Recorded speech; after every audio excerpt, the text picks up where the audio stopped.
Hey, what's going on, everybody? So today is going to be about Charlie Kirk. And just to get to the point, Charlie Kirk is kind of an idiot. Charlie Kirk is essentially a person who fumbled his way forward, who couldn't afford a suit, and had to get a bunch of right wing billionaires to get him one. So he could essentially be a troll. He is a troll in a suit that he couldn't afford by himself, and all he does is spit hate. And he pushes the limits of how racist he can be, how acceptable it is for Republicans to be racist, without really going into the super far right neo Nazi type stuff, even though they would, of course, agree with most of the stuff he says. To see what kind of general bread and butter Republicans can get away with. So first off, Charlie Kirk, not only being a troll, you know, is not even a college graduate, and this is a person who wants to talk about meritocracy and qualifications and DEI and all these type of stuff. This is a guy who didn't even graduate from community college. Kirk briefly attended Harper College, a junior community college near Chicago, but dropped out without having completed any degree or certificate. But somehow he gets an honorary degree from and a doctorate nonetheless from Liberty University, the conservative Christian university in like Virginia or something like that, right? Which just goes to show something about that university and what they're about. So it's all you athletes out there, put it this way, it's all you black athletes or whatever athletes, people that aren't white who are going to Liberty University, just think that they gave an honorary doctorate to this guy and this is what he thinks about you. So, it's just goofy to me how Charlie Kirk can get up on these pulpits and talk about meritocracy and principles and conservatism, but he is not even living up to his own standard. He's never served in the military. He's never put his hand up to say, I'm going to die to defend the countries from enemies, both, foreign and domestic. Plenty of black people have. Plenty of Hispanic people across different racial lines have. Plenty of Asian Americans have. Plenty of Native Americans have, and guess what? A whole lot of women have. What has he done? But he wants to sit here and judge somebody, and this is acceptable. You know what I'm saying? This like Charlie Kirk is just proof of how corny and regressive and out of touch his right wing mega billionaire donors are. Like the Uihlein family, who I'm going to get into later. The kings of the cornball kings. So it's just goofy to me how he's talking about meritocracy, but he hasn't really lived up to those standards himself. For example, let me show you some of his comments about black pilots.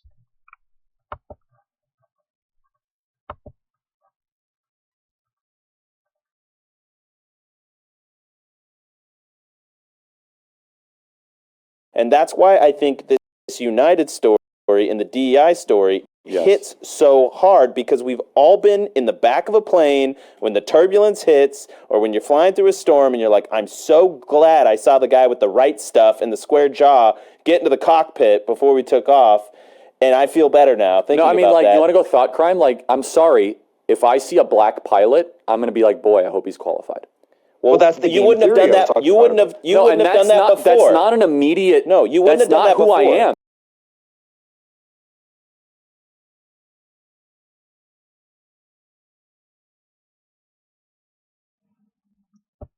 So that is Charlie Kirk talking about, oh, if I see a black pilot, I hope they're qualified. First and foremost, to be honest, to all those clowns on that podcast, which includes Jack Prosobic, I think that's his name, and that Prosobic guy is actually, there's strong proof that he is actually in wokeness. This kind of far right Twitter person, bot account on Twitter that's in cahoots with Elon Musk to spread right wing propaganda. And that Prosobic guy is ex naval intelligence, and I'm gonna probably do another video about how disgraced General Michael Flynn, who was caught up in the whole RussiaGate stuff and all that, whose brother was actually on one of like the Pentagon committee councils about calling up the National Guard or not calling up the National Guard during January 6th. That Flynn guy was talking about how he has armies of digital warriors and stuff like that. And I think that there's some connections to him and Prosovic and therefore Charlie Kirk. So in other words, trolls. They have these are the masterminds in part of some of these kind of 4chan, 8chan right wing trolls that are, infested Instagram, TikTok, YouTube, etc., who go around just saying racist and regressive things, and but nobody does anything about it, because they operate these bot accounts and stuff.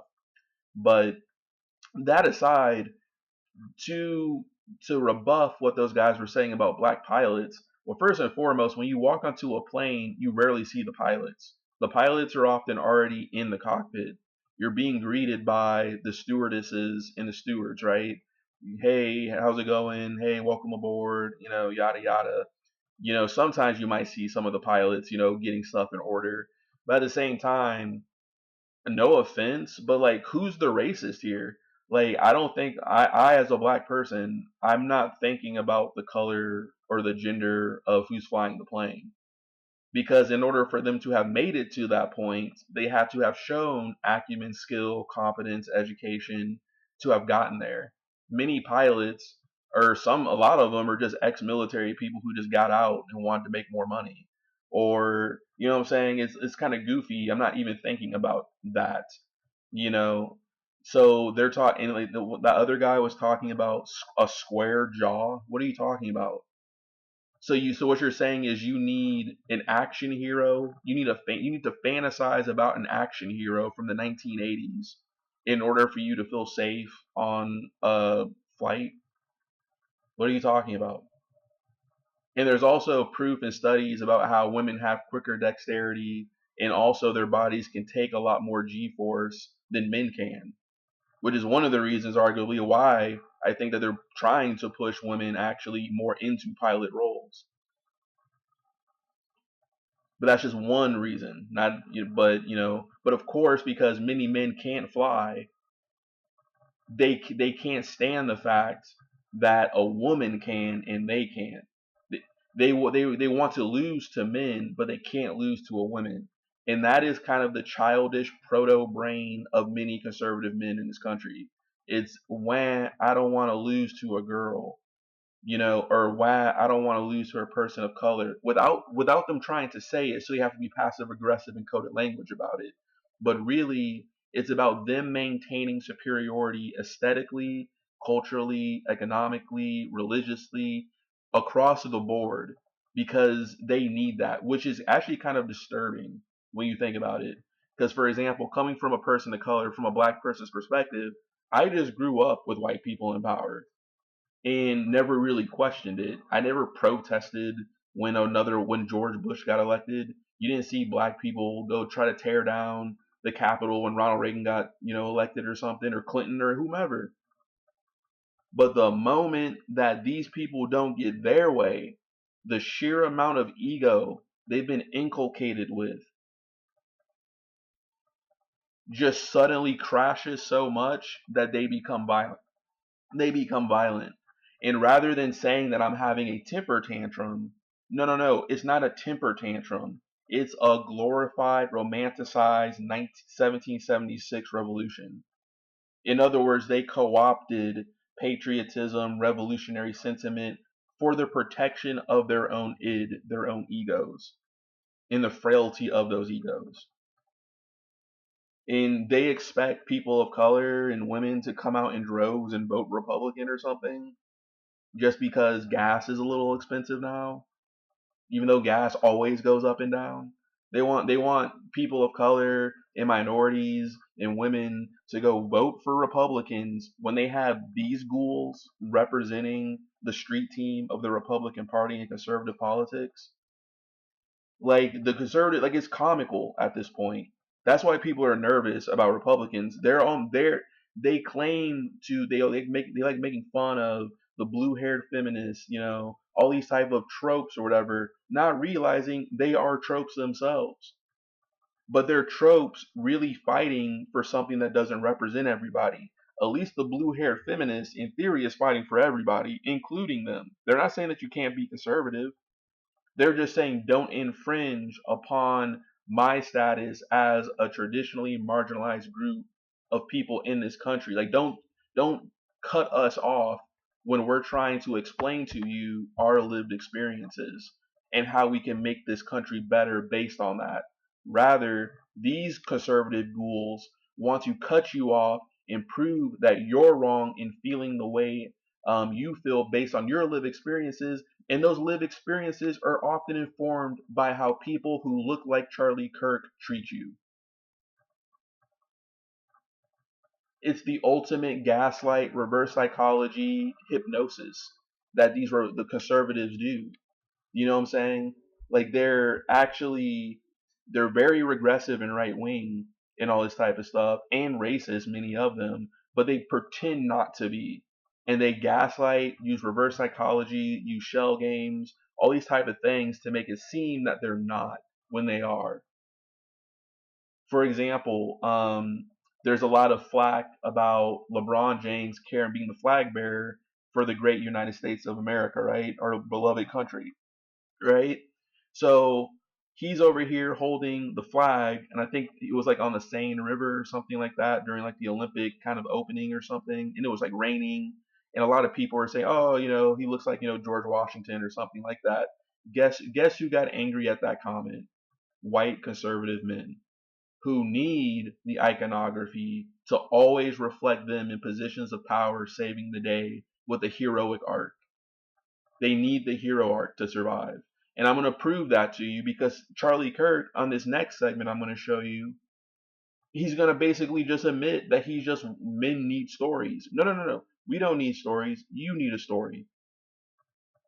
I'm confident enough in myself to basically create my own story and do my own thing. I don't need people to be pawns, puppets, and side characters and mannequins in order to make me feel good about this sort of overinflated, elevated sense of white supremacy that you have. Charlie Kirk's a clown, bro. Like, Charlie Kirk is a straight up idiot. And at the same time, and you know what I'm saying? Like, people should be pissed. If you support meritocracy, there is no reason why Charlie Kirk should be in the position that he is. You're going to tell me that there weren't more qualified white conservative men than Charlie Kirk who could have been in that position? If we want to get racial and DEI, then what are y'all talking about? So let's peep this real quick.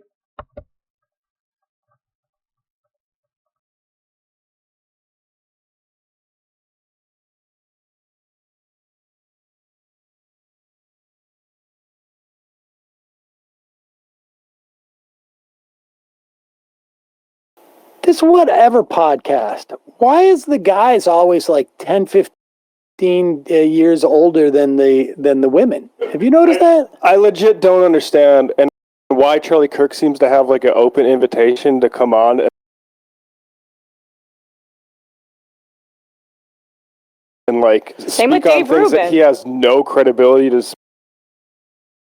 speak on, like happy relationships. But okay. And I appreciate Matt for time coding this for me for where we start, but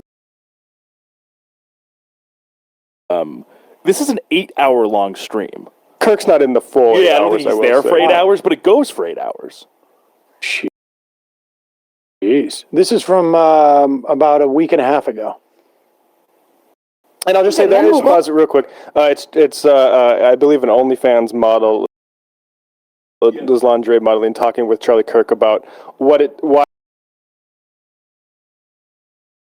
what should be expected of men and who's to blame for maybe a degradation of men in the dating pool. If you don't believe that, then you basically are dismissing all of humanity. It's not that I can't believe that men will go, but it's that men love being useful. This is fine. Men want a purpose. They want to go on an adventure. And so if you say, you can be with me, but here's the rules of the road. Okay, but I'm on the internet and there's how many thousands of hundreds of millions of men on the internet? I can't fix all of them. I'm not asking you to fix all of them. You want to change the world, start with changing you.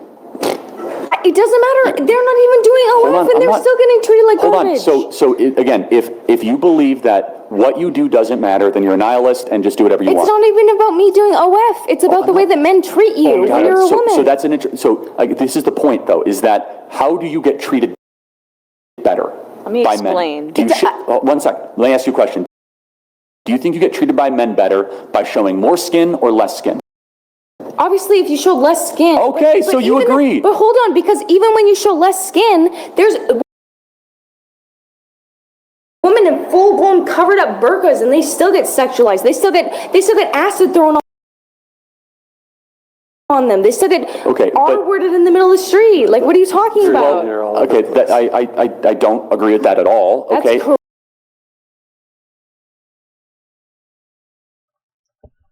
So far, you can see how dismissive and kind of disingenuous Charlie's even being in this little skit, right? So he even admits men need purpose and men need stories. So therefore, what he's saying is, I need you to be a character in my story. I need you to be a mindless mannequin who coddles my ego to make me feel like the suburban Superman I want to be. I want to be a Ronald Reagan, Milton Friedman, libertarian, whatever Superman, and I need you to be my 1980s metal chick sex slave mixed with June Cleaver from the 1950s because I say so, because when my ego is so fragile. You know what I'm saying? Like, what's he talking about? And kudos to that girl. She's right. She can't save all these men. Men's fragility is on themselves. You know, this is one of the main cracks in the men foundation, in the men's rights manosphere type thing is that if you're such a man, why are y'all bitching and moaning about women all the time? All the time. What you're really admitting is that they are the key thorn in your side that puts you on this journey to become these regressive right-wing men to begin with. In other words, you already lost before you even started winning. Because you're just focused on this abstract concept of negative boogie woman, these boogeyman women or whatever, who are out to get you and take your money and divorce you at a 60% rate or 80% divorce rate or whatever like that, or whatever. It's like a very negative view, pessimistic view. That's what I'm saying. He had the audacity to call her a nihilist when he is a nihilist. He is a defeatist when he's not even letting her say that her worldview has some sort of merit in this world, is his way or the highway, because men deserve a story. And you have that pick me girl who tried to bump in, right? Tried to be like, men just want purpose, they just want utility, they just want these things. It's all about that. Like, she's like, I'm a good girl, give me a treat or whatever, right? Who cares what she thinks? Like like, yes, men want purpose and meaning, but our purpose and meaning shouldn't necessarily be at the expense of women. You know what I'm saying? And like a real man gets that. And that's what it comes down to. It's like, I don't know. It's kind of crazy. Maybe I've just had experiences with emotionally with like women and stuff like that, to the point where like sometimes, yeah, you're warranted in being angry as a man. But then sometimes you got to realize as a man that we put ourselves in situations vicariously, or not vicariously, but projecting our own wants and needs on women when sometimes those women didn't ask for it. You know what I'm saying? That's why women sometimes have to be as cold as they are around men, because men often get the wrong idea. And women have been, trying to educate us on this for a while. Like, simply being nice to a woman doesn't mean that you're like entitled to getting something from a woman. But a person like Charlie Kirk definitely probably believes that. You know what I'm saying? Put it this way. If Charlie Kirk did not have right-wing billionaire donor money for him saying this nonsense, who would he really be? He would be a nobody probably. Or just another average person just like the rest of us out here, right? So for his perspective, he has a wife and houses in Arizona and other states and all this type of stuff. He thinks to himself that, oh, I needed money in order to get to my life and my woman and all these type of things or whatever, right? That's you, bro. You needed that. There's dudes with no money who got swag out here pulling women and stuff like that. You know what I'm saying? It is sometimes I think a lot of men, particularly in this right wing incel manosphere space, they put so much emphasis on materialism themselves while trying to allege that they're against the decadent materialist bourgeoisie of modernity and we need to go back to the past and embrace tradition or whatever BS, right? They put so much emphasis on the materialism and money or whatnot because they've oversimplified women as to thinking that's all they really care about. Like not they don't think like in other words, a lot of these manosphere guys focus on money so much because they lack everything else. They just lack everything else.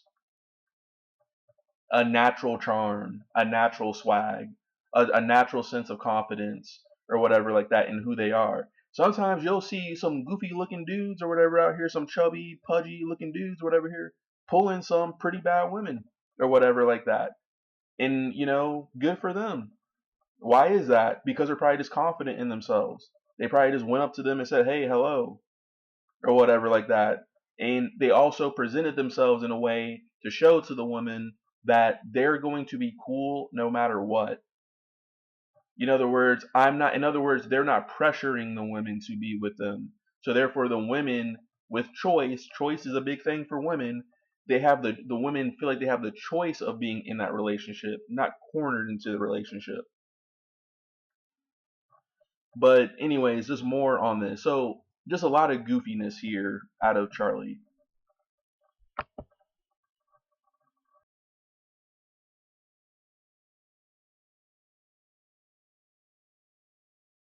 So if you want, so men's sexual nature on the internet, you are seeing a window into the depraved because there's no guardrails and there's no guidelines. So how do you lift up that primal carnal sexual nature towards something that is no longer... Why is that my responsibility to lift up their... Hold on. It's not your responsibility. It's humanity's responsibility. But I would imagine you want a life partner at some point. Yes? No? I'll figure it out when they come to me. I'm not going to... Every man that is in my direction... Doing OnlyFans, you're not going to find a life partner.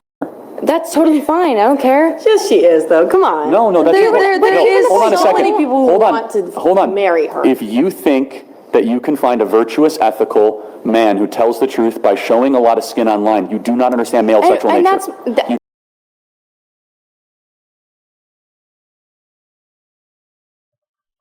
So who gave Charlie Kirk the right?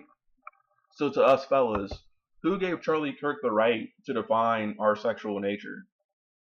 You know what I'm saying? Like, bro, keep your hands to yourself. Stop looking at my junk, bro. Like, focus on your own stuff.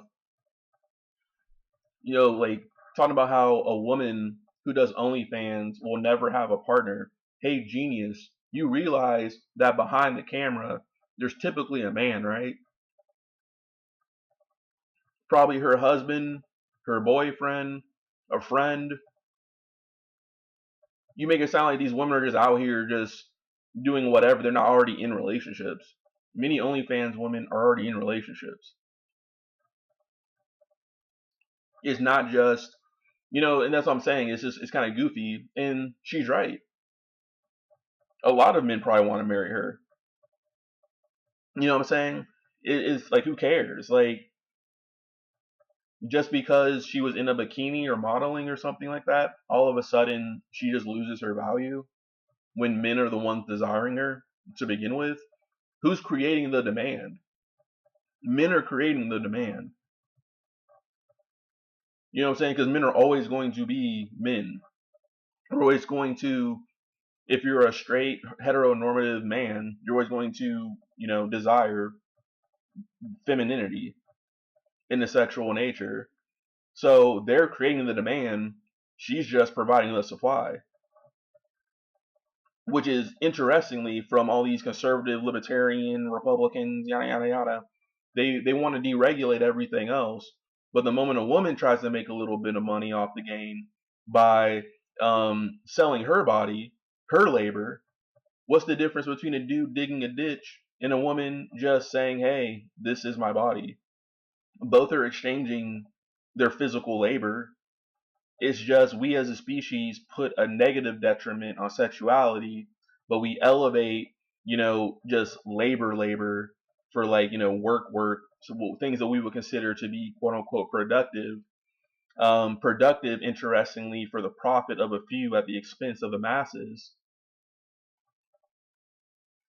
So it's just interesting that we as a species demonize sex, even though they are using their bodies, even though we all sell our bodies every single day, just in a different capacity. But we as a species are just so insecure about sex because sex is biological. It is a form of natural selection. It is a form of um canceling out people to a certain extent, right? Having beauty standards and all these type of things, and it makes people feel uncomfortable because sex and existence are intrinsic with each other. In other words, a lot of people feel insecure when it comes to sex because they feel that they're missing out or they're not going to be selected sexually themselves. So we as a species feel shame and we have to demonize others in order to deal with our own, Darwin's game of natural selection or whatever like that.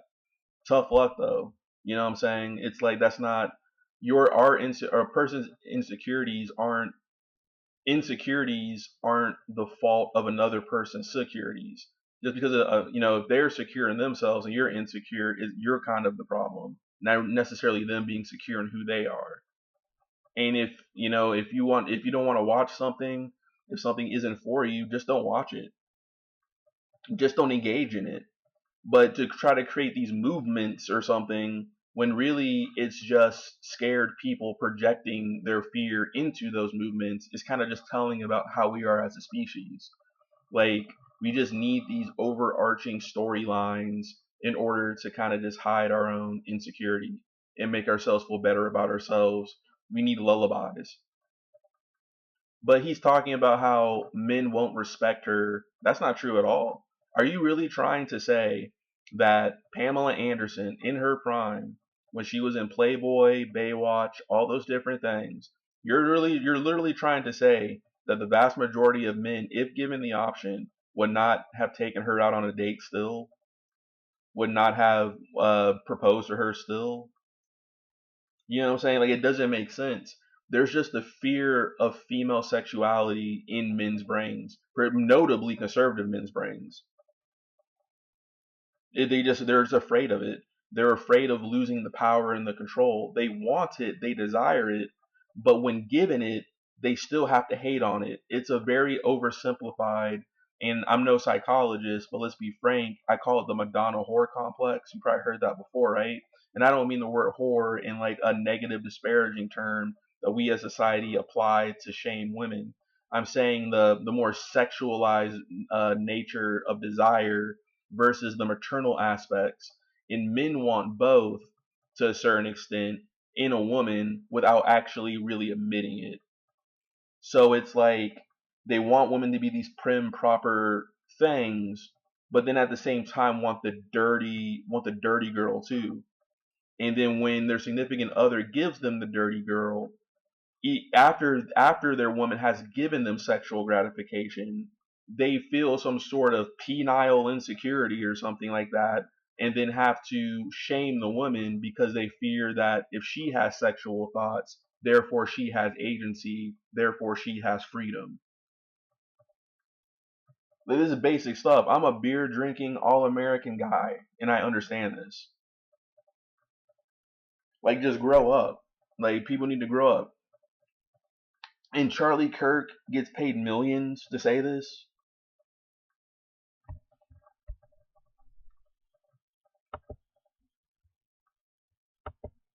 Do not. Can you pause it for a second? Incidentally, I don't know that people who do OnlyFans are doing it to find a husband. Yeah, probably to pay rent. Yeah. What happened to the marketplace, buddy? I mean, I thought we were a free market until you're degrading the sexual nature of men. Oh. Because Charlie Kirk immediately after this talks about how he wants to outlaw pornography. I'm also curious, like, how old is Charlie getting now? He's a little bit He's younger 30, than me, I 31 think. at this point. Yeah. Oh, is it? Okay. Yeah. He's got plenty of time to find his life partner. I'm sure he's been very successful at that. He did get married, and I'm sure he charmed her, I think, with the, like, let me explain. Hey, no. Let me tell you what you're trying to say. That's the thing that gets every woman into bed immediately. And online, you do not understand male sexual nature. You do not. And I don't profess to know female sexual nature. So we talked about this a little bit. Men want what they cannot see, and they cannot. Actually, pause it. This is as a man, I'll just say, not my experience, frankly.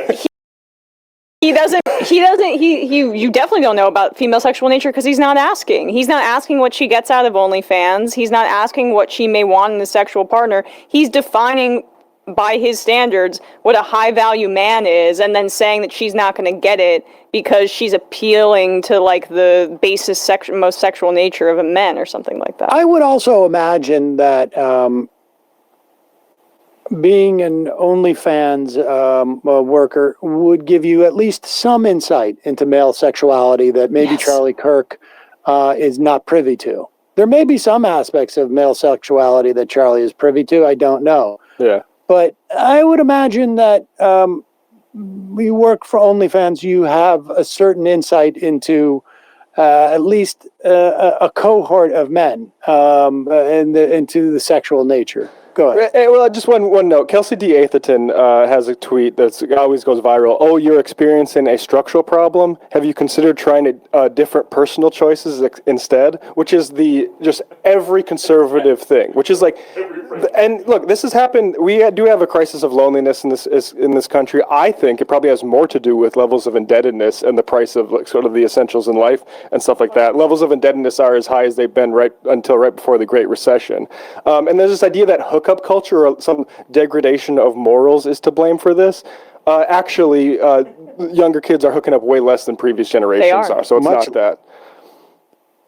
And mystery. They do not want abundance and cleavage and skin. Okay, so we get the same for men. Can you guys stop slutting it up, please? No, I'm not saying. I am asking. I mean, men have plenty of. What have I just said? I said men's sexual nature is degenerative. I couldn't be more like cruel on males' primal carnal instincts. The question is, how do you lift this up to something better? Yes. So Can you pause it? Before. I'm sorry.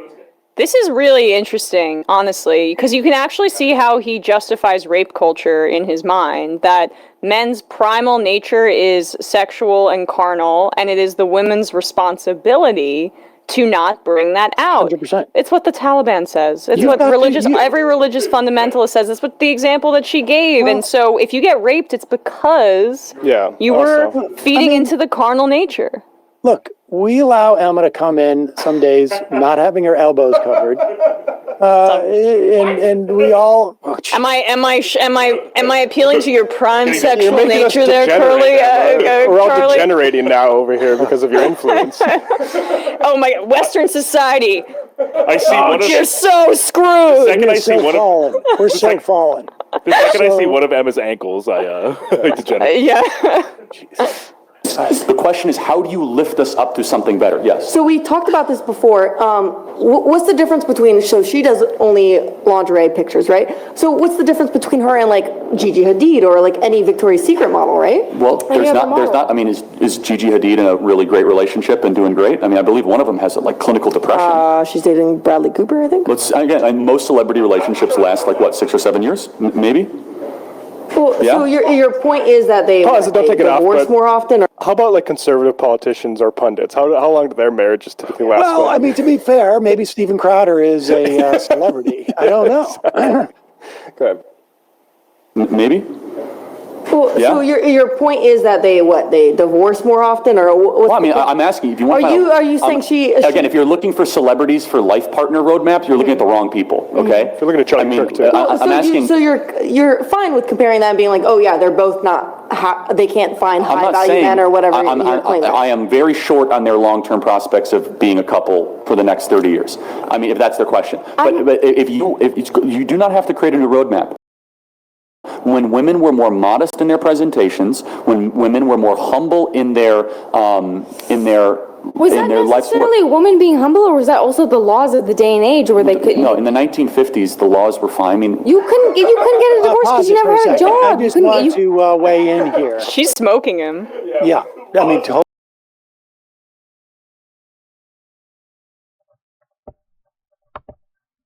I mean, it's just kind of crazy. And it's like, this is why it's important to keep the government out of the bedroom, because everybody has a different type of relationship. You know what I'm saying? It's just like some are very conservative. Some people who maybe appear conservative on the surface may have very libertine sexual lives behind closed doors, you know, just between themselves or even in some sort of open type of capacity or something like that. Or they may have very liberal views on pornography, or they may, or whatever, you know what I'm saying? Or the woman might have, you know, sexual pleasure instruments for herself or something like that. You just never know. But it's nobody's business. And it seems like this is like conservatives kind of butting their nose into people's bedroom lives while trying to say that they're like the party of freedom or something like that. But this is the thing, is they think they're the party of freedom on these matters is because they're talking about something very intimate. And most humans don't want to defend their intimate lives in public because they're fear that they're going to out themselves for who it is they really are. However, they will still vote in accordance with who they really are. And this is where I think conservatives actually fail. In other words, just because they're hearing radio silence when they're saying this crazy stuff doesn't mean that people are agreeing with them. But they think that people are agreeing with them. So they keep doubling down on it and they get more emboldened and emboldened. You know what I'm saying? Like, yeah, in like when it comes to the sexual revolution type stuff, the sexual revolution just doesn't mean hookup culture and, you know, open relationships and pornography and sex toys and all these type of stuff too. It just literally means just being open and more honest in our discussions about sex, and not necessarily seeing sex always through a puritanical moralistic lens, but often through a holistic and healthcare lens. In other words, it's okay to enjoy sex from a health standpoint, not necessarily from a pure procreation, religious, patriarchal view of the world. But it's just interesting, and it's like, but before we go back to this video, I'm going to, so I did this.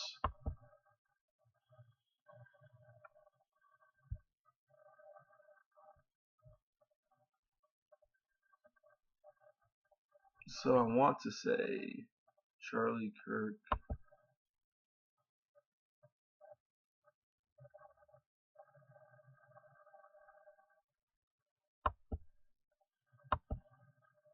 Here we go. So this is one of the donors of Charlie Kirk, right? So it's Richard and Elizabeth Uihlein, and I actually found that. Actually, here we go. So Charlie Kirk donors. So according to Microsoft Copilot, Turning Point USA, the conservative organization founded in 2012 by Charlie Kirk and William Montgomery, has seen a significant financial boost. During the pandemic, its revenue surged, reaching $55 million in 2020 fiscal year. Somebody needs to audit that type of stuff, man. Like, you know what I'm saying? Like a 40% increase over the previous year. Contributions to its political arm, Turning Point Action, rose from 2 million to 11 million during the same period. Notably, about half of its 2020 income was from 10 anonymous donors. These contributions have transformed TPUSA into one of the most active political organizations in the United States. Very fascinating. So some key donors with TPUSA are Bernard Marcus, co-founder of Home Depot, the old guy who always talks about wokeness and how it's destroying America and the worth ethic and all this type of stuff. Bruce Rayner Ronner, former Illinois governor. Richard Uihlein, a prominent conservative donor in the Donors Trust, a organization that supports TPUSA on behalf of private donors, right? So Richard, i.e. Dick Uihlein. So let's click on him.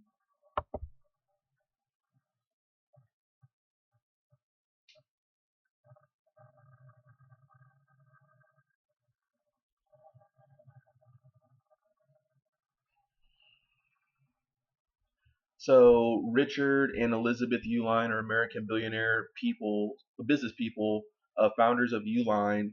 And Uihlein is a privately held American company that offers shipping and packaging supplies as well as other industrial supplies and bulk business goods and conservative donors. So Richard is also an heir to the Slits brewing fortune, right? So that's a Milwaukee brewery, right? So kind of a German American brewer family, like the Anheuser, like the Bushes and all this Anheuser Busch dynasty and stuff like that, right? He went to Stanford, yada yada. His great grandfather is August Uihlein, German American brewer, businessman, and horse breeder. Um, he worked in sales for General Binding Corporation, a company co-founded by his father, Edgar Uihlein. Let me see here.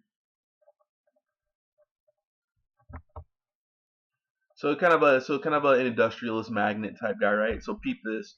So the Uihlein family also owns EAU Holdings, a resort in northern Wisconsin. So Richard Uihlein's cousin is Lynn Bradley Uihlein. That's very interesting, right? So Lynn Bradley, right, is interesting because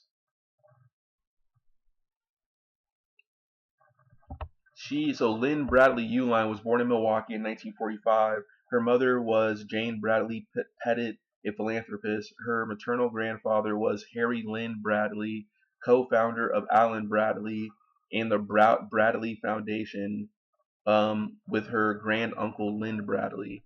So I think if I click on one of these guys, Harry Lynn Bradley, here we go. So Harry Lynn Bradley, the brother of Lynn Bradley, was the co-founder of Allen Bradley Company and the Lynn and Harry Bradley Foundation. He became deeply involved in conservative causes and a strong sense of anti-communism animating his political beliefs. He was a founding member of the John Birch Society and he supported Robert A. Taft for presidency in 1952 and Barry Goldwater in 1964. So Harry Lynn Bradley was born in 1885. Jeez, just how old that influence from the 1800s still spread until 1965. In 1965 is when the Civil Rights Act was signed, I believe. So you know what I'm saying? Like to think that we just somehow defeated racism and all these type of things, you know what I'm saying, is kind of goofy. Just thinking all the prejudices and racism that still persisted. You still had people born in the 1800s influencing policy while our parents were in middle school. If you know, like for the boomer generation and all that type of stuff, right?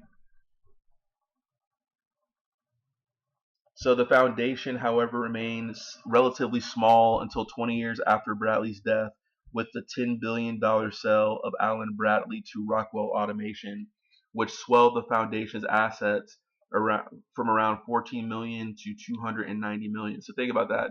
So who is the John Birch Society?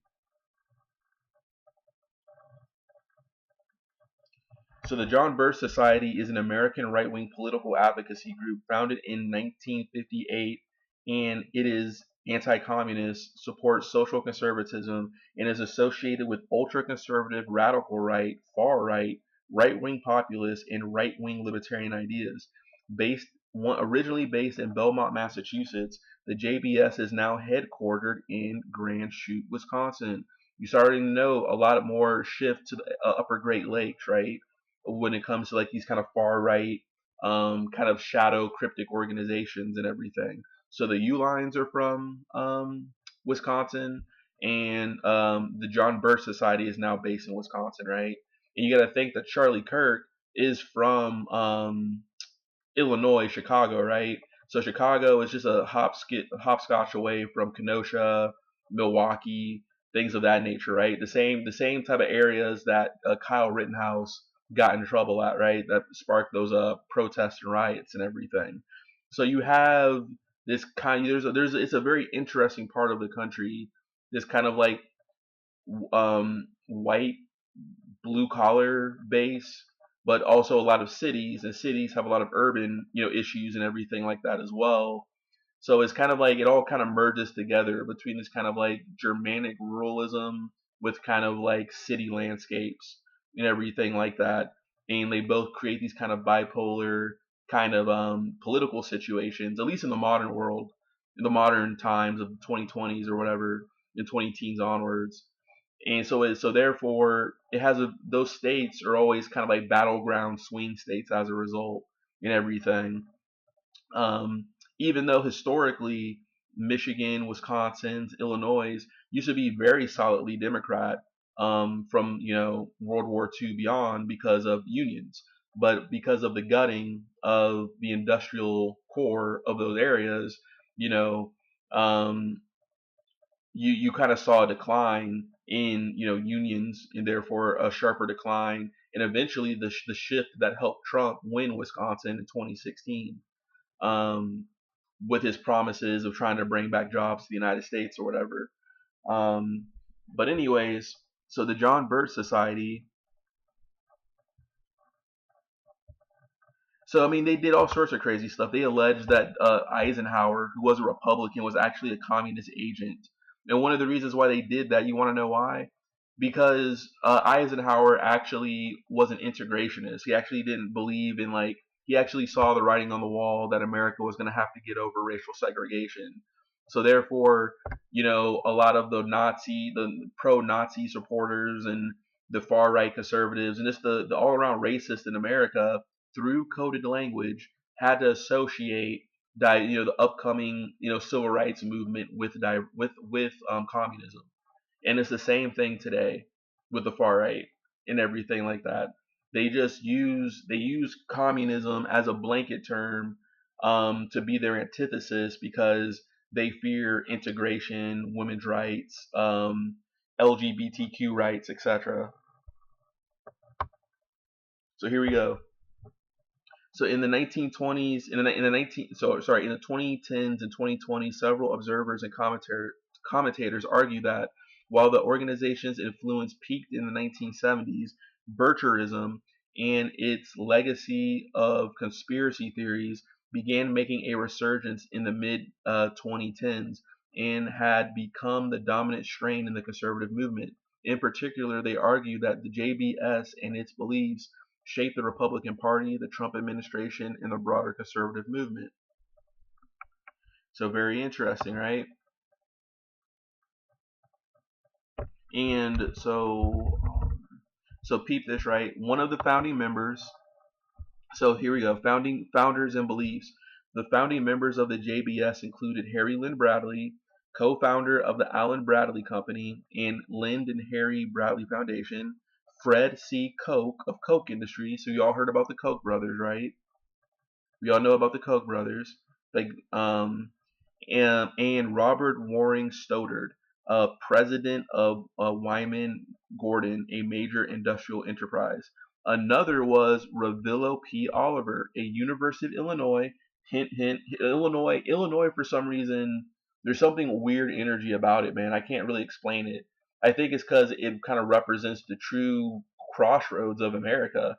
It is kind of like, even though Kansas is dead center, Illinois kind of represents the dead center of civilization in the United States with Chicago, but it also represents the rural parts, which can be very conservative. I think like Cairo, Illinois was one of the most racist places in the United States, um, traditionally kind of in pop culture in America. But you also have the inner city, right? South Side Chicago, all that type of stuff.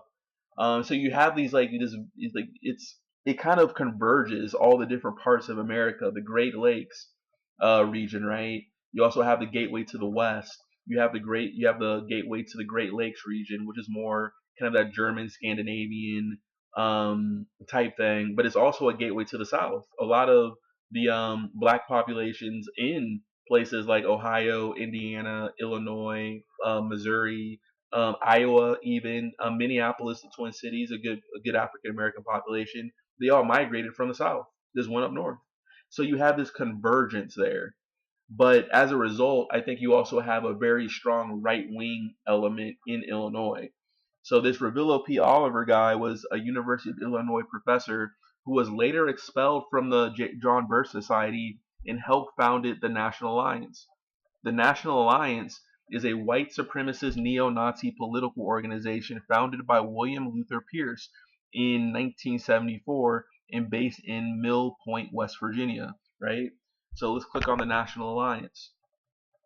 The National Alliance was created by William Luther Pierce. William Luther Pierce is or was a neo-Nazi, white supremacist, and far-right political activist.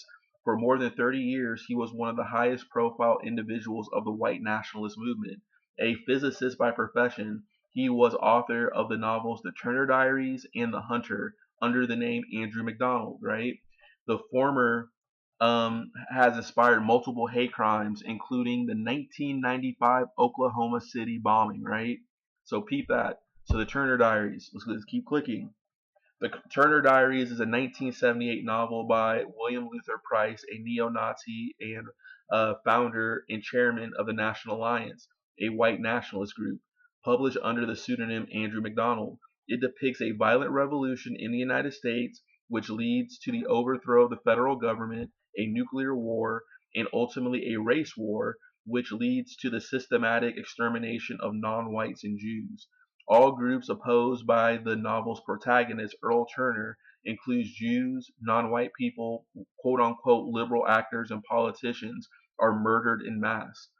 Turner's Diaries was described as being explicitly racist and anti-Semitic by the New York Times and has been labeled as the Bible by the racist right by the FBI.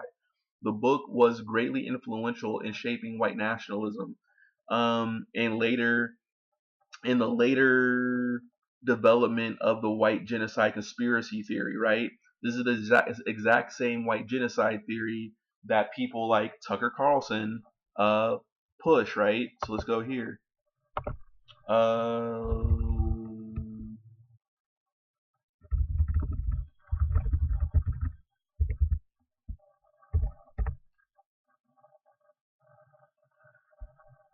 So, Great Replacement Theory, also known as a replacement theory or Great Replacement Theory, is a white nationalist far-right conspiracy espoused by French author Renaud Camus.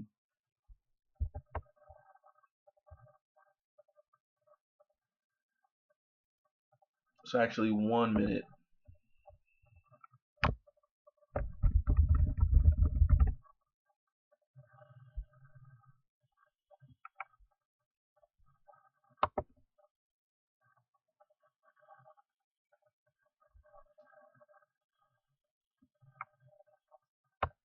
So I know there's a stat that says like over 50% of like Republicans or something believes in the Great Replacement Theory. Like something insane like that, right? So regardless, right? There's this Great Replacement Theory that was pushed by people like Tucker Carlson.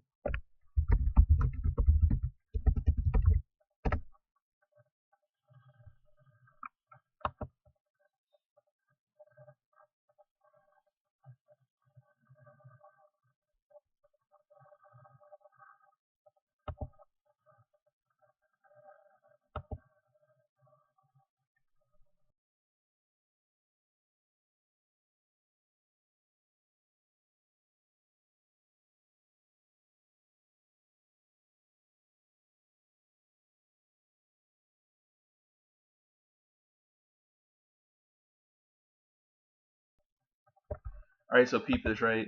So the racist conspiracy theory claims that white Christians are being intentionally replaced by immigrants, people of color, and non-Christians.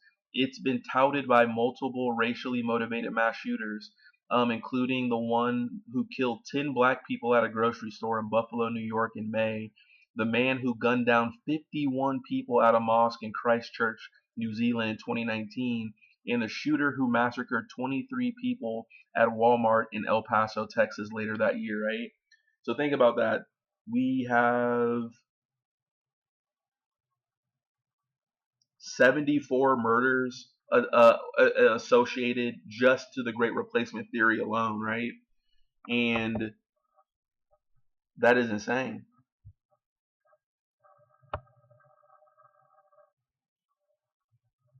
And then you have these weird outlets like The Hill, who are corporate shills in and of themselves. You can go into the background of who owns The Hill, always kind of pandering and kind of whistling to the right wing themselves while trying to make it sound like they're these kind of moderate faux populists. So we can keep going, but it's wild, right? So we went from the Turner Diaries, who has, we went from the Great Replacement Theory by white nationalists who were responsible for the Buffalo shooting. You can even say the Charleston A&E shooting, the El Paso Walmart shooting, the Christchurch mosque shooting, the Pittsburgh synagogue shootings. A lot of white guy-led violence and terrorism that we as a country don't even want to really even talk about and everything, because what I noticed online and on the internet is that there's a lot of troll farms, I believe.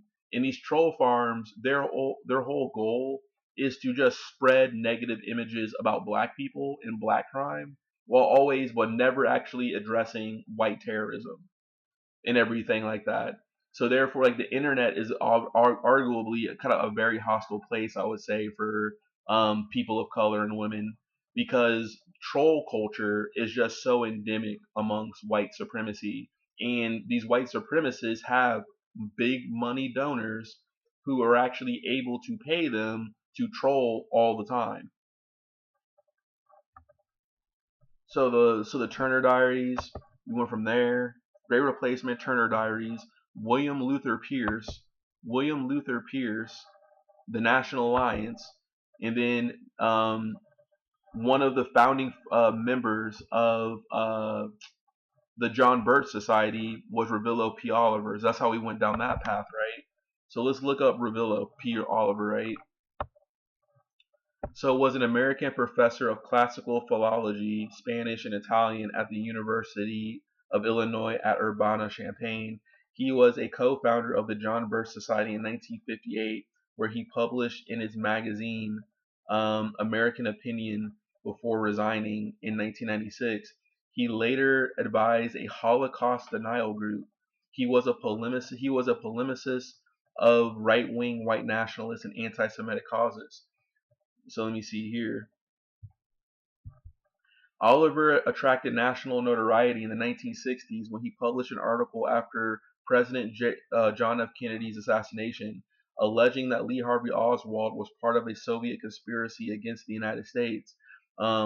He was also called to testify before the Warren Commission investigating the murder,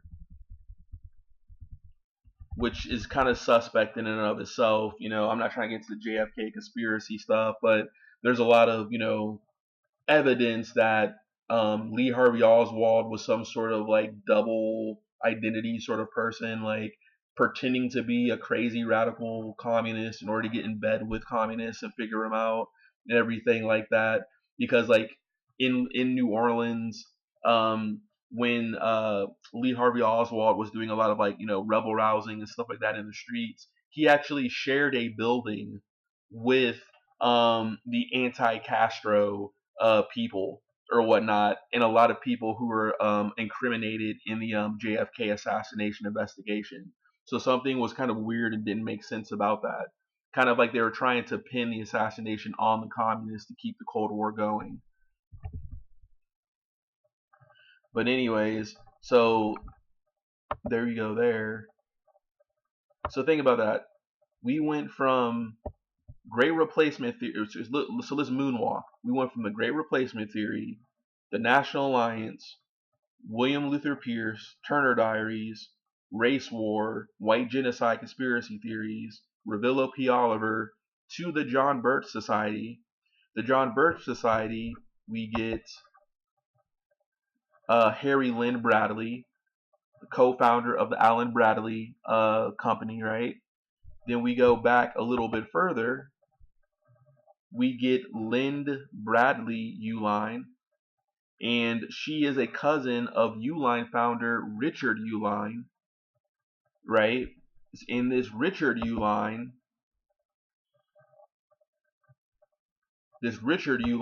is a conservative mega donor who gives money to Charlie Kirk. See what I'm saying? It's a direct timeline. It's a direct family tree. So we get Turning Point USA pushing the boundaries of what it can get away with in quote unquote acceptable mainstream above surface conservative politics. So so they hire trolls like Kirk to push those limits, right? To normalize the racist, sexist, xenophobic talking points. Their money, he's being funded by the Uihleins. The Uihleins are related to the Bradleys. The Bradleys founded the John Birch Society, but the John Birch Society has ties to right-wing white nationalist conspiracy theorists, and that in and of itself has inspired dozens of hate crimes in the United States of America. And what else? Actually, let me look up something real quick. There's a group called the Order, and the Order was a neo-Nazi group in the 80s. And think about that. So the Order was a neo-Nazi terrorist organization active in the United States between September 1983 and December 1984. The group raised funds via armed robbery. 10 members were tried and convicted for racketeering, and 2 for their role in the 1984 murder of talk show radio host Alan Berg. The Order's main objective was to start a white supremacist revolution against the United States, after which includes blacks, Jews, race mixers, and other perceived enemies would be exterminated. So, inspired by the Turner Diaries by that William Luther Price, who was a compatriot to Revilo P. Oliver, one of the founders of the John Birch Society, the organization declared war on the federal government, which they call the Zionist occupied government, right? And this is one of the problems about one of the controversial things about our support for the state of Israel, right?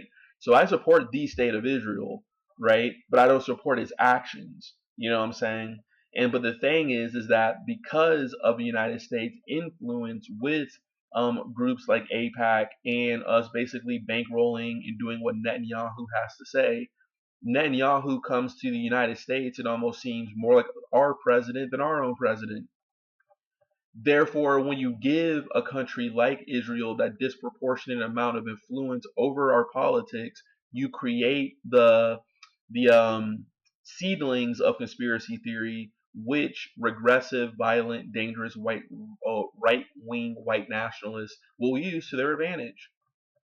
I'm not saying that we can't support Israel and all this type of stuff, but I'm saying that when we live in a society where we can have good faith, open conversations to affect policy for the better and improve that relationship with Israel, and to stand up and say, hey, you can't treat the Gazans this way. Hey, we need to figure out a two-state solution or whatever.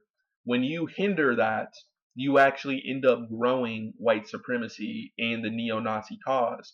But that's the oddity, right? Because Republicans, by proxy, are adjacent to the far right, where the neo-Nazis are. But they're Zionists as well. So it's this weird relationship that they have, right? Where it's kind of like they'll support Israel knowing that it's going to grow white nationalism. But that's what they want. They want both. They want white nationalism and Zionism, really. And it's kind of odd because it's a lot deeper than that, right? It's like you have the white Christian Bible Belt evangelical doomsday Christians who believe Israel is vital in the end times prophecy type stuff, right? But that same side of the political spectrum is the same spectrum that houses the neo-Nazis and everything like that. So you have the evangelicals who have some anti-Semitic tropes themselves supporting Israel for their own selfish gains of bringing forth end times. But by America supporting Israel so much, you end up growing white supremacy as well because they're able to argue that the Zionist occupied government, or ZOG, is real. And you have certain Jews on the right wing, like the Ben Shapiros or whatever, knowing this, who actually side with the right wing in order to swing down on the other groups that the neo-Nazis and some of the even mainstream Republicans dislike, like black people, women of color, etc. Because the goal of a Ben Shapiro or a Aaron, I think Wexler, I think is her name or something. The Laura Loomer, a lot of those far right kind of, they forget they're Jewish Jewish people getting into bed with white supremacists, is that they realize that if they just continually swing down on black people, notably, and then maybe some immigrants and also women, but notably black people, because people just obsess over hating black people, um, is that they'll gain some followers in the right wing or some sympathizers in the right wing to continue to support their cause in Israel, as Israel, interestingly, becomes more right wing itself and more of a racial white Jewish ethno state that even marginalizes its own Jewish citizens of color, or the Jewish people who may speak Yiddish and not, Hebrew, or just the different type of sects of Judaism that aren't mainline Israeli as sanctioned by the government over there. So it's almost kind of like like the right wing Jews of Netanyahu and current Israel and their supporters in the United States, like the Ben Shapiros, the Wexlers, the Loomers, etc. The truth is that the Jews are just, some of these Jews are just white supremacists who just so happen to be Jewish, who fetishize about the power of the actual white supremacists who are not Jewish. And I'm not sure where that comes from. I think that maybe it's the survival instinct of, Jews, because of their trauma in this country or something like that, or across the world and throughout time, that they feel like they need to shack up with the most violent in the power in order to kind of absorb that power for their own projections and colonial efforts themselves over in the Holy Land. It's kind of like they've been so traumatized and oppressed by their European era phase, from antiquity up until the pogroms of the late 1800s, up until the Holocaust, just constantly being abused, put in ghettos, pogroms, violence against Jews, the York massacres, the Rhineland massacres, the whatchamacallit, the expulsion of Jews from England, the Inquisition in Spain, in which many Jews were forced to convert to Catholicism or be tortured to death. They've been traumatized so much that they have a might makes right mentality. Therefore, they end up siding, ironically, with Nazis. And they need to pace themselves in their hatred of everybody else for the benefit, for the kudos and the pats on the head by the Nazis, so they can create a symbiotic relationship to protect Israel for as long as possible. So we continue to keep giving them funding and stuff like that. But this puts the Democrats in a precarious situation because they don't want to seem like they're anti not Israel. So they have to get on board too in order to basically kiss the butt of the Zionist lobby in the United States. Even though many of these Zionists are far right people, like the Murray Rothbards and stuff like that, right? Who will get into bed with Nazis. But then when the Nazis attack the Jews can say, hey, look at all this anti-Semitism happening against us. It's like protected from all angles in order to achieve something. And if you say something about it, you're called anti-Semitic. It's just crazy. It's just craziness. But back to this thing called the Order, right? So it was founded by Robert J. Matthews.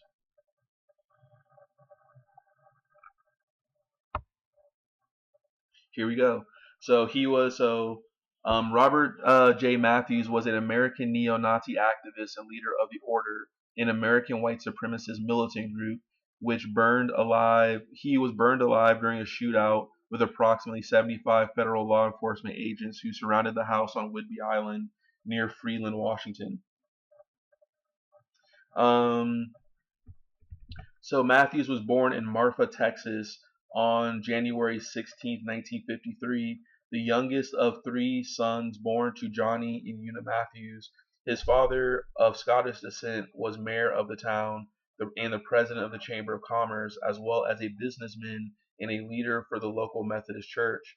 His mother was the town's Cub Scout den mother. The family moved to Phoenix, Arizona.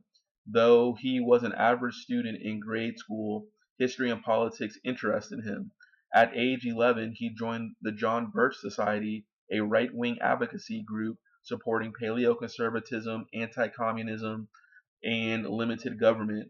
Matthews was baptized into the Mormon Church in 1969, which at that time I believe that black people couldn't be ordained in the Mormon Church at the time. So Matthews formed the Sons of Liberty. Isn't it funny? They always call themselves some sort of liberty or patriots, right? These far-right Nazis.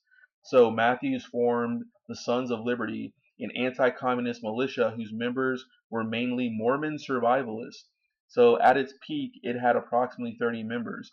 After filling out his employer's W-4 form claiming 10 dependents, reportedly as an act of tax resistance, he was arrested on tax fraud, tried, and placed on probation for 6 months.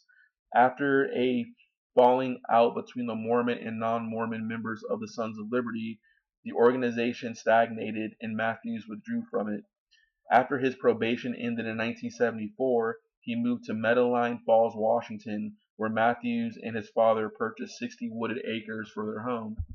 Matthews and Debbie McGarity were married in 1976. So yada yada yada. So here we go. So he ends up starting the order. They were like robbing banks and bookstores. But he was eventually like found on Whidbey Island, Washington, and killed after assassinating a radio host in Denver, right? So let me go here. I want to say. So one of the members of the order was David Lane. David Lane is famous for coining the 14 words, which is often used by neo-Nazis, right? Or used by neo-Nazis. So, like for example, 1488. That means the 14 words, and 88 means HH or Heil Hitler, right? So the 14 words is something that many neo-Nazis says, which is the primary slogan is, we must secure the existence of our people and a future for white children, because the beauty of the Aryan white woman must not perish from the earth. So there's that. So you see a lot of the great replacement theory, white supremacist stuff, which was always fringe for a while, but then it got popularized by people like Fox News host Tucker Carlson. So Tucker Carlson basically took this far right stuff and made it mainstream. So David Lane, The Order, Robert Matthews, right? So, and that's wild, right? So let's rewind a little bit more back to Richard Uihlein, right? So let's look at his political activities. Although an influential donor, Richard Uihlein has been described as a person who shuns the spotlight, and the couple rarely give interviews. Uihlein has been a Republican donor for decades and increased his political giving after Citizens United versus Federal Election Commission. He has been a longtime donor to Republicans who share his ultra-conservative views. Richard is a staunch social and economic conservative with views which are anti-union, anti-tax, and pro-deregulation. He has a history of supporting far-right candidates and has supported efforts in opposition to gay and transgender rights as well as abortion. His wife focuses her donations on the main GOP organizations, such as the Republican National Committee, the National Republican Senatorial Committee, and the National Republican Congressional Committee. So let me see here. All right, so in the 2014 election cycle, the Uihleins made at least $5 million in political donations, mostly on right-wing PACs. 1.8 million to Liberty Principles PAC, 670 667,000 to America's PAC, and slightly over 500,000 to Jim DeMint's Senate Conservative Fund and affiliated super PAC. So the Uihleins gave 22 million in the 2016 election cycle. In the 2016 Republican primaries, Uihlein supported Scott Walker and Ted Cruz. Scott Walker, I think the governor or something, or I want to say he was the governor of Wisconsin for a while, then maybe made it to the Senate, but he was known for trying to basically get rid of unions, I believe, like the public sector unions in Wisconsin, I believe. So Uihlein backed Donald Trump. So he's a Trump mega donor. So you can see here they've just given all sorts of money to right wing stuff, and it gets tiring keeping up with them. But that just goes to show this is Charlie Kirk's donor.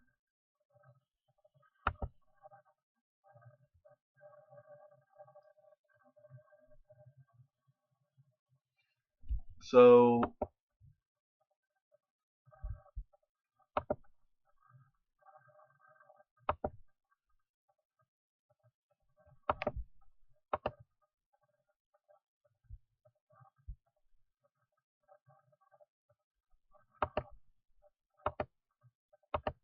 I'm just closing some stuff here.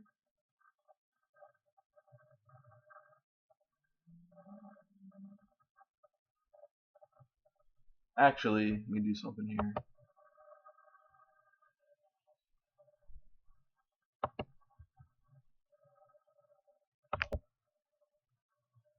Alright, hey, so I had to pause that, but I'm back.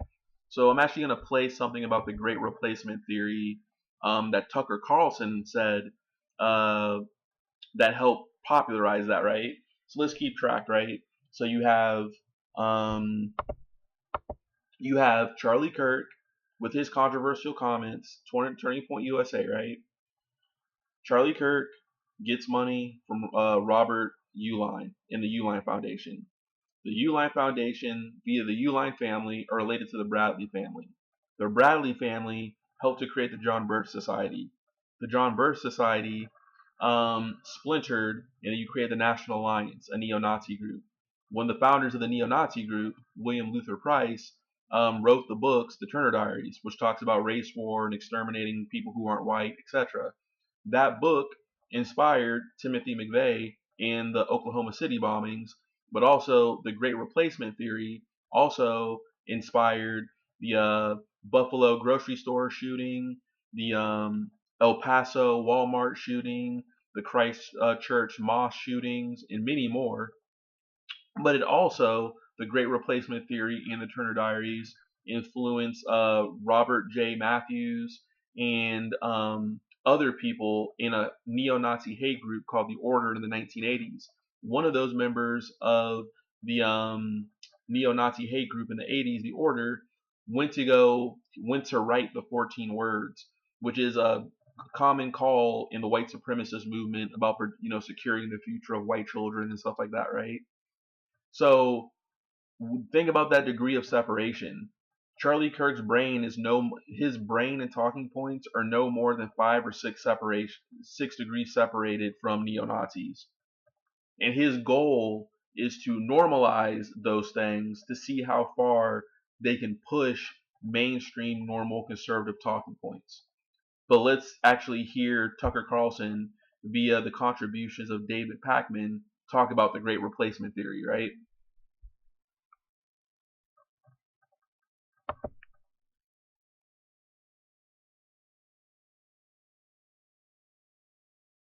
Tucker Carlson is again facing calls to resign, or for Fox News to fire him, and or for advertisers to boycott his program, after essentially arguing that the Great Replacement Theory, sometimes known as the white replacement theory, is real in the United States, but it's not racist to suggest it. Now, it's very difficult to know where to start because there's so much here, but maybe to set the stage, I'll tell you a little bit about Great Replacement or white replacement theory.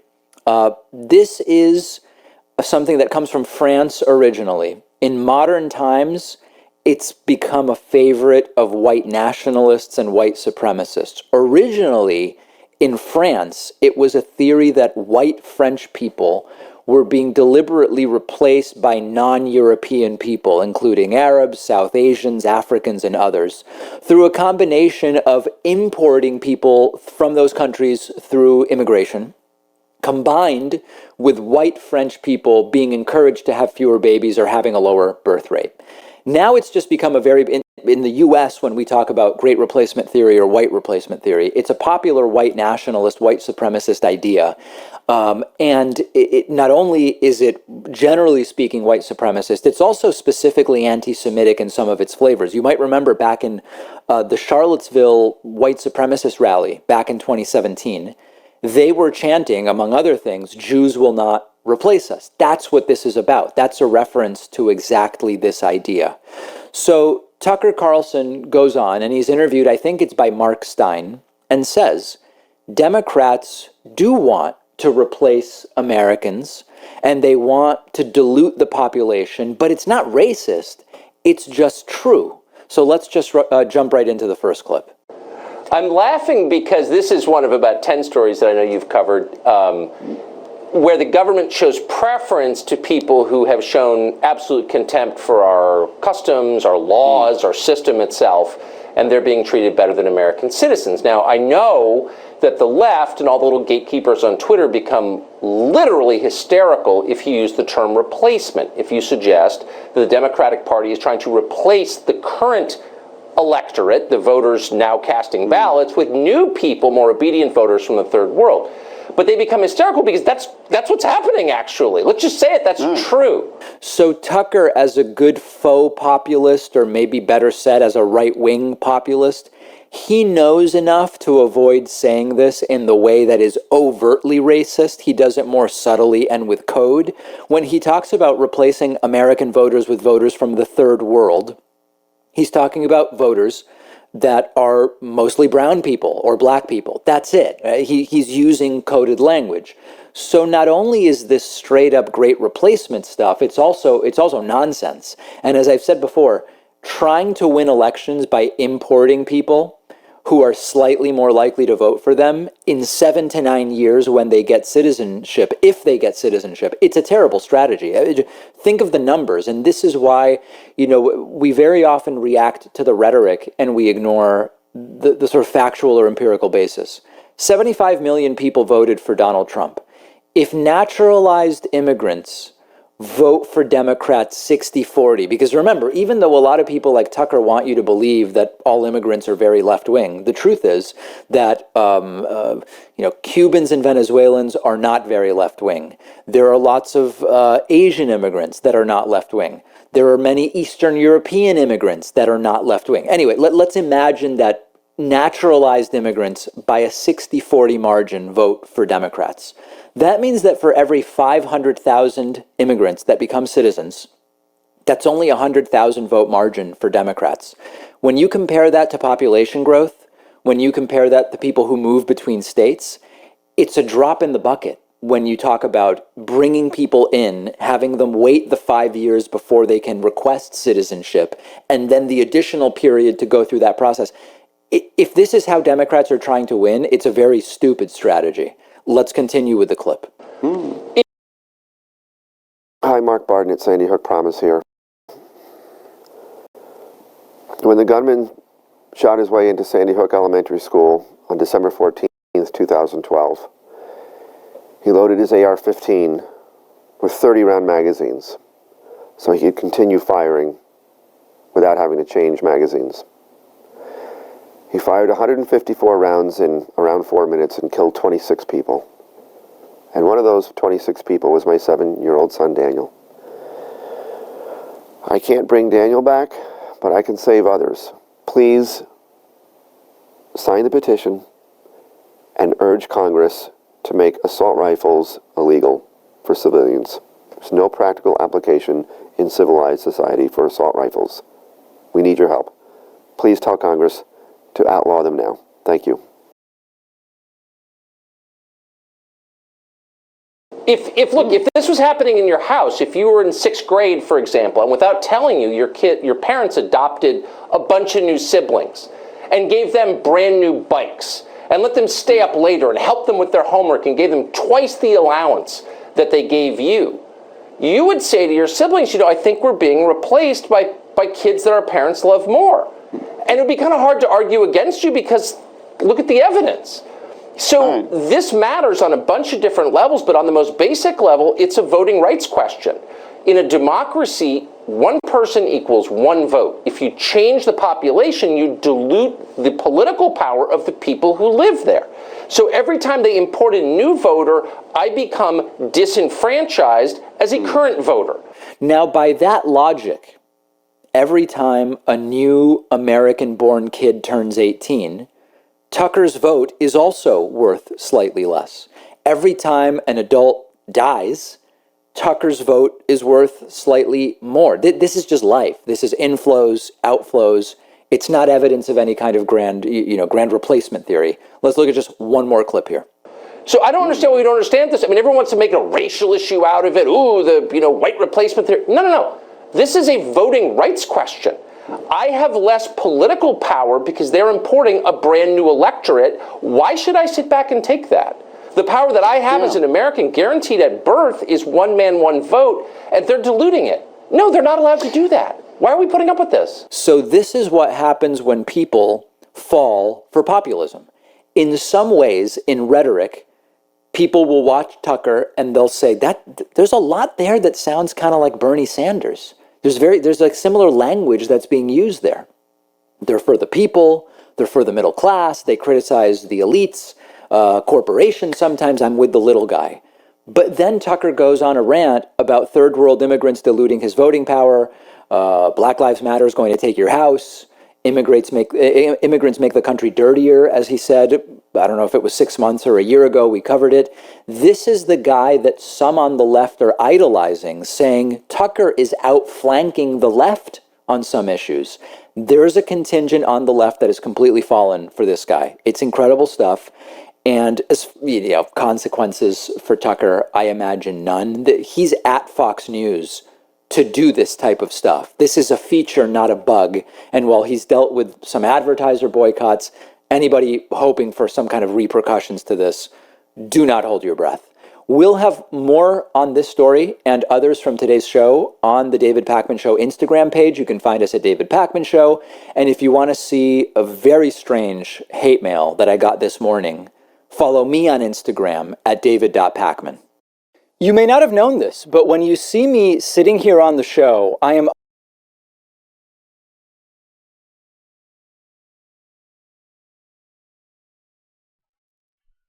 All right, well, I'm about to wrap this up. I think I've kind of already gotten my point across, but it was about Charlie Kirk, and it's kind of funny that like originally I was talking about how Charlie Kirk likes talking about meritocracy and the best man for the job and all this type of stuff, but he didn't even graduate from community college, and he wants to sit here and like lecture somebody about credentials and qualifications and stuff.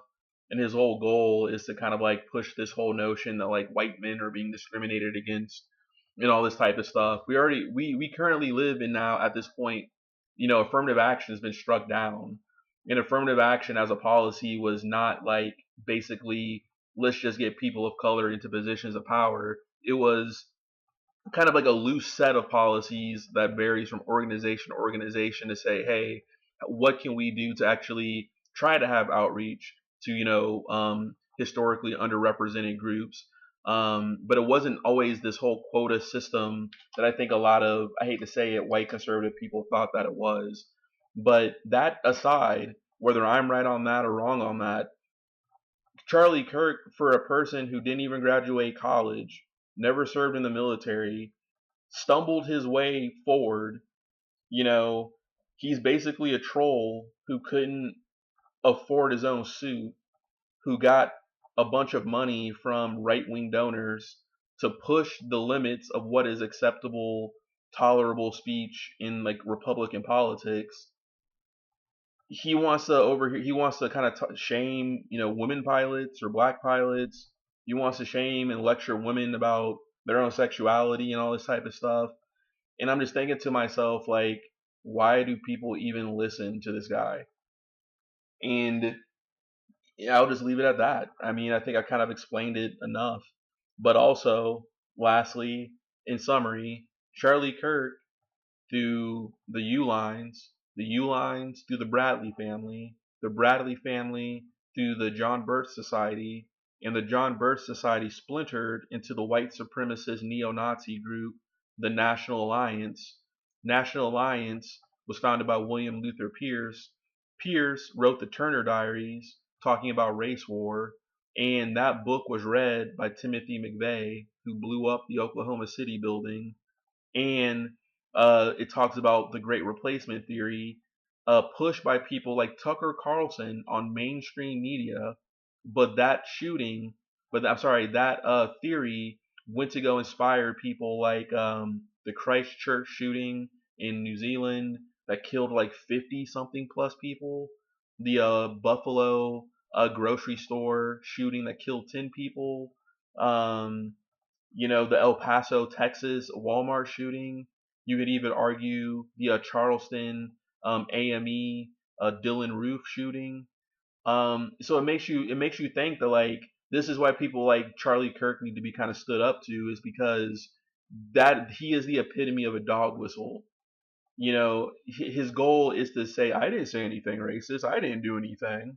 You're being the reverse racist. Why are you trying to limit my speech? So they use this hypnosis, reverse psychology, shell game, manipulation type stuff, knowing damn well what they're doing, which is to kind of normalize far right white supremacist conservatism in this country. And people have to call them out on it. So I'm just going to wrap it up on that. And that's my video for today. All right. Peace. Thanks.